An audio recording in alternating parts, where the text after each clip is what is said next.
വാർത്തകൾ തുടരുകയാണ്. ഒമാനിൽ മരിച്ച മലയാളി നമ്പി രാജേഷിന്റെ മൃതദേഹം തിരുവനന്തപുരത്ത് എത്തിച്ചു. എയർ ഇന്ത്യ സമരം മൂലം രാജേഷിനെ കാണാനുള്ള ഭാര്യ അമൃതയുടെ യാത്ര മുടങ്ങിയിരുന്നു. രാജേഷിന്റെ മൃതദേഹവുമായി എയർ ഇന്ത്യ ഓഫീസിന് മുന്നിൽ ബന്ധുക്കൾ പ്രതിഷേധിക്കുകയാണ്. വിവരങ്ങളുമായി ഡി ബിനോയ് ചേരുന്നു.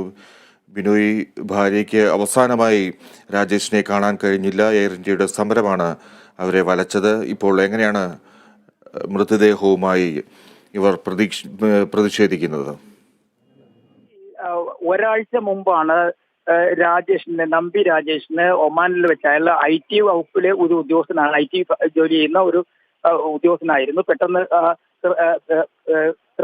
ഹൃദ്രോഗ ബാധ ഉണ്ടാകുന്നു, തളർന്നു വീഴുകയായിരുന്നു. അയാളെ ആശുപത്രിയിൽ പ്രവേശിപ്പിക്കുകയും ചെയ്തിരുന്നു. അപ്പോൾ അയാളെ പരിചരിക്കുന്നതിന് വേണ്ടിയാണ് ഭാര്യയും ഭാര്യയുടെ അമ്മയും ഒമാനിലേക്ക് എത്തിക്കുന്നതിന് വേണ്ടി ഒരു നീക്കം നടത്തിയത്. അന്ന് എയർ ഇന്ത്യ വിമാനങ്ങളുടെ ജീവനക്കാരുടെ പണിമുടക്ക് കാരണം അവർക്ക് ആ ദിവസവും തൊട്ടടുത്തുള്ള ദിവസവും പോകാൻ കഴിഞ്ഞിരുന്നില്ല. അത് മാധ്യമങ്ങളിലെല്ലാം തന്നെ വലിയ തരത്തിലുള്ള ചർച്ചയ്ക്ക് വഴിവെച്ചിരുന്നു. തൊട്ട് പിന്നാലെ കഴിഞ്ഞ ദിവസം തിങ്കളാഴ്ചയാണ് അദ്ദേഹം മരണമടഞ്ഞത്. അദ്ദേഹത്തിന്റെ മൃതദേഹം ഇന്ന് രാവിലെ വിമാനത്തിൽ തിരുവനന്തപുരത്ത് എത്തിച്ചു. ആ മൃതദേഹം ഇപ്പോൾ എയർ ഇന്ത്യയുടെ തിരുവനന്തപുരത്തുള്ള ഓഫീസിന് മുന്നിൽ വെച്ചുകൊണ്ട് പ്രതിഷേധിക്കുകയാണ്. ഭാര്യ അമൃതയുടെ അച്ഛനാണ് ഇപ്പോൾ എയർ ഇന്ത്യ ഓഫീസിന് മുന്നിൽ ഇരുന്ന് പ്രതിഷേധിക്കുന്നത്. മൃതദേഹം ഓഫീസിലേക്ക് കയറുന്ന കവാടത്തിന് തൊട്ട് മുന്നിൽ വച്ചിട്ടുണ്ട്. വലിയ തരത്തിലുള്ള പ്രതിഷേധമാണ് ഉയരുന്നത്. കാരണം മരണം ഒരു പക്ഷേ അമൃതയും അല്ലെങ്കിൽ ഭാര്യയും അമ്മയും ഒക്കെ എത്തിയിരുന്നെങ്കിൽ ഒരുപക്ഷെ അവസാന ഘട്ടങ്ങളിൽ പരിചരിക്കാനെങ്കിലും ഒരു അവസരം കിട്ടുമായിരുന്നു എന്നാണ് കുടുംബാംഗങ്ങൾ കഴിഞ്ഞ ദിവസം പറഞ്ഞത്. അവർ പറഞ്ഞിരുന്നു നിയമ നടപടികളുമായി മുന്നോട്ട് പോകും എന്ന്. അത്തരത്തിൽ ഒരു നീക്കം തന്നെയാണ് നമുക്ക് കാണുവാൻ കഴിയുന്നത്. സമരത്തിൽ നിന്നും പിന്മാറില്ല, അർഹമായ നഷ്ടപരിഹാരം നൽകണം എന്ന ആവശ്യം തന്നെയാണ് ഈ രാജേഷിന്റെ കുടുംബാംഗങ്ങളും ഒപ്പം രാജേഷിന്റെ ഭാര്യയുടെ അമൃതയുടെ കുടുംബാംഗങ്ങളും എല്ലാം ആവശ്യപ്പെടുന്നത്.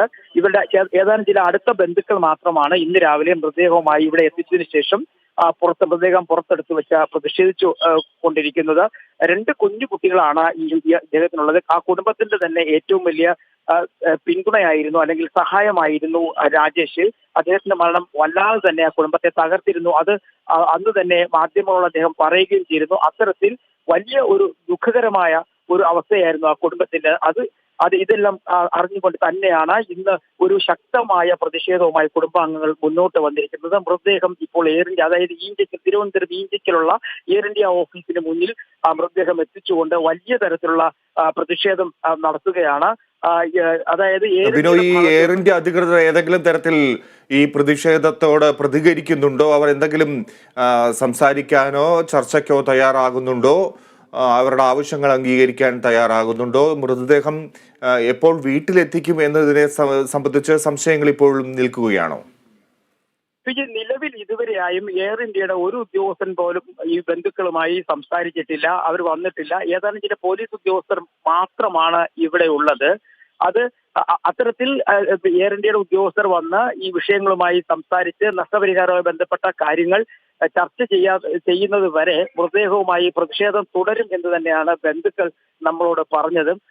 അതുകൊണ്ട് തന്നെ പ്രതിഷേധം ഏറെ നേരം തുടരും. അതായത് ഇതിനൊരു പരിഹാരം ഉണ്ടാകുന്നതുവരെ മൃതദേഹവുമായുള്ള പ്രതിഷേധം തുടരാൻ തന്നെയാണ് ബന്ധുക്കളുടെയും തീരുമാനം. ഇന്ന് രാവിലെയാണ് മൃതദേഹം ഈ നാട്ടിൽ എത്തിച്ച ഉടൻ തന്നെ മൃതദേഹം പുറത്തെടുത്ത് നേരെ ഇവിടേക്ക് കൊണ്ടുവരികയായിരുന്നു. ബന്ധുക്കളിൽ ചിലരോട് നമ്മൾ സംസാരിച്ചപ്പോൾ കൃത്യമായും എയർ ഇന്ത്യയുടെ ഭാഗത്തു നിന്നുണ്ടായ അല്ലെങ്കിൽ ജീവനക്കാരുടെ സമരത്തിന്റെ പേരിൽ മറ്റേതെങ്കിലും തരത്തിൽ ഈ ബന്ധുക്കളെ ഒമാനിൽ എത്തിക്കാമായിരുന്നു. അത്തരത്തിലൊരു നീക്കം പോലും എയർ ഇന്ത്യ നടത്തിയില്ല. അങ്ങനെ അവസാന ദിവസങ്ങളിലൊന്ന് പരിചരിക്കാൻ പോലുമുള്ള അവസരം ഇല്ലാതാക്കി. അത്തരത്തിൽ വലിയൊരു ദുഃഖമാണ് അവർക്കുള്ളത്. അതുകൊണ്ട് തന്നെ ഇത്തരത്തിൽ ഒരു ദുഃഖം ഇനി ആർക്കും ഉണ്ടാകരുത് ഒരു പണിമുടക്കിന്റെ പേരിൽ. അതുകൊണ്ട് തന്നെ ശക്തമായ പ്രതിഷേധവുമായി മുന്നോട്ട് പോകാൻ തന്നെയാണ് ബന്ധുക്കളുടെ തീരുമാനം. നമുക്ക് ദൃശ്യങ്ങൾ കാണാൻ കഴിയും. എയർ ഇന്ത്യ ഓഫീസിന് തൊട്ട് മുന്നിൽ ഒരു പ്രത്യേക ഡെസ്കിൽ ഇങ്ങനെ അദ്ദേഹത്തിന് മൃതദേഹം കിടത്തിയിരിക്കുകയാണ്. അടുത്ത ബന്ധു 1-2 പേർ മൃതദേഹത്തിന്റെ അടുത്ത് ഇരിപ്പുണ്ട്. ഇങ്ങനെ ഈ പ്രതിഷേധം തുടരാൻ തന്നെയാണ് അവരുടെ തീരുമാനവും. നേരത്തെ ഞാൻ ബന്ധുക്കളോട് സംസാരിച്ചിരുന്നു. അമൃതയുടെ അച്ഛൻ ഒപ്പം ഉണ്ട്. അദ്ദേഹം ഇവിടെയല്ല, അദ്ദേഹം എയർ ഇന്ത്യ ഓഫീസിന് മുന്നിൽ പ്രതിഷേധിച്ചുകൊണ്ടിരിക്കുകയാണ്. അദ്ദേഹത്തോട് ചോദിച്ചപ്പോൾ അദ്ദേഹം പറഞ്ഞതും ഇതാണ്: ഇനി ഒരിക്കൽ പോലും ഒരാളിന് പോലും ഒരു സമരത്തിന്റെ പേരിൽ ഇങ്ങനെ ഒരു ദുഃഖം ഉണ്ടാകാൻ പാടില്ല. അതുകൊണ്ട് തന്നെ ശക്തമായി പ്രതിഷേധിക്കും. ഈ പ്രതിഷേധം തുടരുക തന്നെ ചെയ്യും. എയർ ഇന്ത്യയുടെ ഭാഗത്തു നിന്നും ഒരു തീരുമാനം ഉണ്ടാകുന്നത് വരെ ഈ മൃതദേഹവുമായുള്ള പ്രതിഷേധവുമായി മുന്നോട്ട് പോകാൻ തന്നെയാണ് തീരുമാനം. പിജി. ശരി, ഡി ബിനോയ് റിപ്പോർട്ട് ചെയ്യുന്നു. നമ്പി രാജേഷിന്റെ മൃതദേഹവുമായി എയർ ഇന്ത്യ എക്സ്പ്രസ് ഓഫീസിന് മുന്നിൽ വീട്ടുകാരുടെ പ്രതിഷേധം. നീതി ലഭിക്കണം എന്നാണ് രാജേഷിന്റെ ബന്ധുക്കളുടെ ആവശ്യം.